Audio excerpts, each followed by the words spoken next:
વિરામ બાદ આપનું સ્વાગત છે। એબીપી અસ્મિતાના ચૂંટણીલક્ષી અહેવાલ જનતાના મૂડમાં અમારા સંવાદદાતાએ વાત કરી ગાંધીનગર જિલ્લાના જાસપુર ગામના સ્થાનિકો સાથે।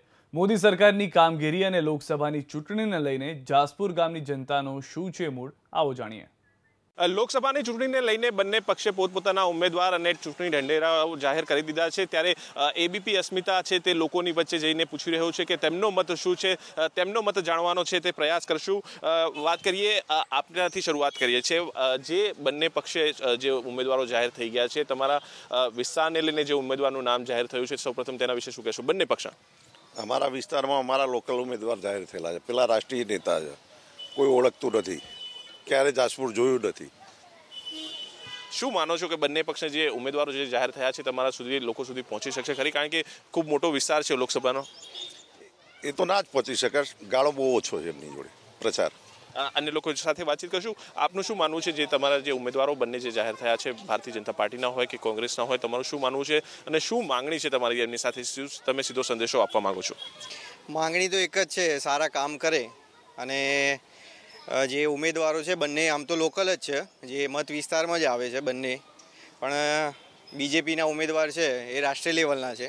પેલા જે સીકે ચાવડા છે એ કોઈ સ્થાનિક લેવલના, એટલે મીન્સ કે ગાંધીનગર પૂરતા જ છે, એટલે જે મત વિસ્તાર છે લોકસભા દરેક સુધી પહોંચી વળે એમ છે નહીં। શું લાગે છે આપને કે જે સ્થાનિક લેવલના જે નેતા હોય તો લોકો સુધી વધારે સંપર્ક કરી શકે, વધારે કામ થઈ શકે? સ્થાનિક લેવલના જે હોય એ સારું કામ કરી શકે, એ બધી ભૌગોલિક પરિસ્થિતિ એ વાકેફ હોય। લોકસભાની ચૂંટણી જ્યારે આવી રહી છે ત્યારે જે લોકસભાના સંદર્ભમાં અત્યારે હાલ જે ઉમેદવારો વર્તમાન સાંસદ છે, જે લાલકૃષ્ણ અડવાણી જે છે તે ગાંધીનગરથી સાંસદ છે, તમે ક્યારે એમની સાથે વાતચીત કરી, ત્યાં સંપર્ક કરવાનો પ્રયત્ન કર્યો, તમે શું કહેશો? એમની તો કદી મુલાકાત થઈ નથી કે થાય એવી પણ નથી। લાલકૃષ્ણ અડવાણી એટલે જ્યારે ચૂંટણી હતી એ વખતે અહીંયા ગાંધીનગર આવ્યા હતા, એ પછી કોઈ દિવસ આવેલા નથી।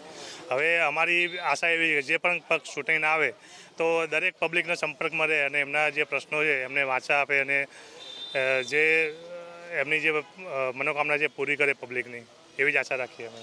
જાસપુર ગ્રામ્ય વિસ્તારમાં આપ રહો છો, શું મુખ્ય મુદ્દાઓ છે તમને લાગે છે કે જે તેમના સુધી પહોંચાડવા જોઈએ? શું માંગણીઓ છે તમારી? મુખ્ય મુદ્દા આમ તો રોડ છે, રોજગારી છે, મેન વસ્તુ તો એ।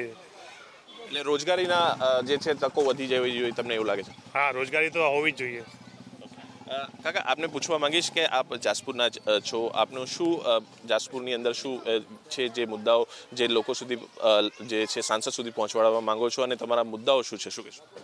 તો લોકો અમારા જોડે આવતા જ અમે એમાં કહીએ કઈ રીતે, એ આવવા તો જોઈએ ને। એટલે એમનો સંપર્ક નથી થઈ શકતો કોઈ દિવસ નહીં, એ ચૂંટણી પૂરતા એક દાડો એ કરોડ સુધી જ આવે, જાસપુર સુધી આવ્યા જ નહીં આજ સુધી। જાસપુરના કયા પ્રશ્નો તમે છે જે તેમના સુધી પહોંચાડવા માંગો છો? જાસપુરમાં રોજગારીના જ પ્રશ્નો, બીજું કોઈ ના, ખેતીવાડીમાં કંઈક લાભ થાય, પાવર બાર ટાઈમ છે આવે। ખેતીવાડીના પ્રશ્નો છે તો ચોક્કસથી પાક વીમાનો પ્રશ્ન આવે છે, પીવાના પાણી જે છે કશું હાલી છે, કોઈ એક પૈસો હાલે પાક વીમાનો તો? પાક વીમામાં કંઈ મળ્યું નથી, કોઈ એક રૂપિયા નહીં હાલે।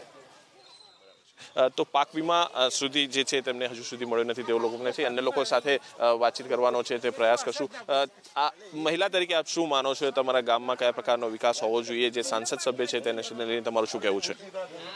અમારું કહેવું એમ છે કે ગામમાં સારી સગવડ થાય અને બંને પક્ષનું, મધ્યમ વર્ગ કે ગરીબ વર્ગનું કોઈ વિચારે, એવી મારી અપેક્ષા છે। આપનું શું માનવું છે? જે બંને પક્ષના ઉમેદવારો જાહેર થઈ ગયા છે, કોંગ્રેસ દ્વારા અલગ અલગ જે યોજનાઓ છે તે પણ બહાર પાડી છે, 72,000 વાર્ષિક આપવાની પણ વાત કરી છે। હવે કોંગ્રેસવાળા જે 12,000 રૂપિયા આપવાની જે જાહેરાત કરી છે, અને આ બે પક્ષો એવા છે કે એમને જો જે નજીકના હોય એ અમારા ગામમાં સામું જોશે, અને જે આ ખોટી વાયકાઓ કરી અને કશું આપતા નથી, પબ્લિકને ભમરાવે।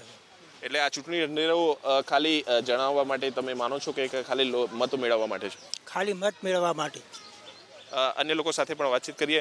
જે ચૂંટણી ઢંઢેરો જે આવ્યો છે બંને પક્ષે, અત્યારે રોજગારીનો પ્રશ્ન છે, તમે યુવા છો, રોજગારી એ ખૂબ જ મહત્વનો મુદ્દો છે, તમારું શું માનવું છે? કોંગ્રેસનું પણ કહ્યું છે કે રોજગારી છે તે વધારીશું, સરકારી નોકરીઓ આપીશું। ભારતીય જનતા પાર્ટીની અત્યારે હાલ સરકાર છે તેની અંદર પણ રોજગારીનો પ્રશ્ન ઉપસ્થિત થઈ રહ્યો છે। રોજગારીનો પ્રશ્ન તો છે જ, વાત સાચી છે, પરંતુ રોજગારી અને બેકારી વસ્તુ અલગ છે। બરાબર છે. રોજગારી કરતાં પ્રાથમિકતા રાષ્ટ્રવાદ મહત્ત્વનું છે. બરાબર, રાષ્ટ્રીય મુદ્દા જ્યાં સુધી સોલ્વ નહીં થાય ત્યાં સુધી રોજગારીને બધું રાષ્ટ્રીયવાદ પ્રાથમિકતા જરૂરી છે. અને જે કોંગ્રેસના ચૂંટણી ઢંઢેરામાં છે 370ની કલમ છે, પછી આ રાષ્ટ્રદ્રોહનો કાયદો નાબૂદ કરવાનો છે, જે ઘોષણાપત્ર છે એમાં વિચારવું જોઈએ દરેકે. આપનું શું માનવું છે શિક્ષણ પર જે છે સૌથી મહત્વની ડિસ્કશન પણ શિક્ષણ ઉપર પણ રોજગારી સિવાય થઈ રહી છે. કોંગ્રેસ કહી રહી છે જે અલગ જે છે શિક્ષણ માટે 6% જે બજેટ છે તેનો વપરાશ કરશે. શિક્ષણ એક એવી વસ્તુ છે જે ભારતના ઘડતરમાં એક મહત્ત્વનો ફાળો આપે છે. એટલે શિક્ષણ પ્રત્યે તો દરેકે જાગૃત રહેવું પડે અને સરકારે પણ જે પણ સરકાર આવે એને શિક્ષણને વધારે મહત્ત્વ આપવું પડે, કારણ શિક્ષણ છે તો જીવન છે. કાકા, ફરી એકવાર આપને જે છે પૂછવા માંગીશ, કોંગ્રેસે એવું કહ્યું છે કે ખેડૂતો માટે અલગ બજેટ છે ફાળવવામાં આવશે. તમને લાગે છે એનાથી લાભ થશે? એ ચૂંટણી પૂરતું ક્યાંક કોઈ લાભ કરતા જ નહીં. પછી ચૂંટણી બધા કશું લાભ હાલતા નહીં, કોઈ નહીં હાલતા.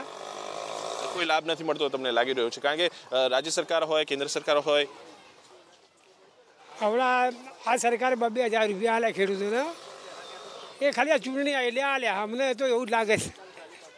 તો ચૂંટણીના કારણે જે છે હાલ જે ખેડૂતોને સહાય કરવામાં આવી છે તેવું તે સ્થાનિકોનું માનવું છે. વિસ્તૃત જો વાત કરવામાં આવે તો યુવાઓ રોજગાર જે છે તેનો પણ પ્રશ્ન ઉપસ્થિત કરી રહ્યા છે, ત્યારે કોંગ્રેસના ચૂંટણી ઢંઢેરા વિશે પણ તેમના પ્રશ્ન છે તે ઉપસ્થિત કરી રહ્યા છે. એબીપી અસ્મિતા પ્રયાસ કરી રહ્યો છે કે તમામ જે મુદ્દાઓ છે મુદ્દાઓ લોકો સુધી છે તે પહોંચાડવામાં આવે અને એક પ્રામાણિક પ્રયાસ છે તે કરવામાં આવી રહ્યો છે. કેમેરામેન પ્રદીપ સાથે મેહુલ દેસાઈ, એબીપી અસ્મિતા, ગાંધીનગર. તો સમાચારોમાં અત્યારે બસ આટલું જ. મહત્વની તમામ ખબરો માટે આપ જોતા રહો ગુજરાતની નંબર 1 ન્યૂઝ ચેનલ એબીપી અસ્મિતા, ગુજરાતની અસ્મિતા.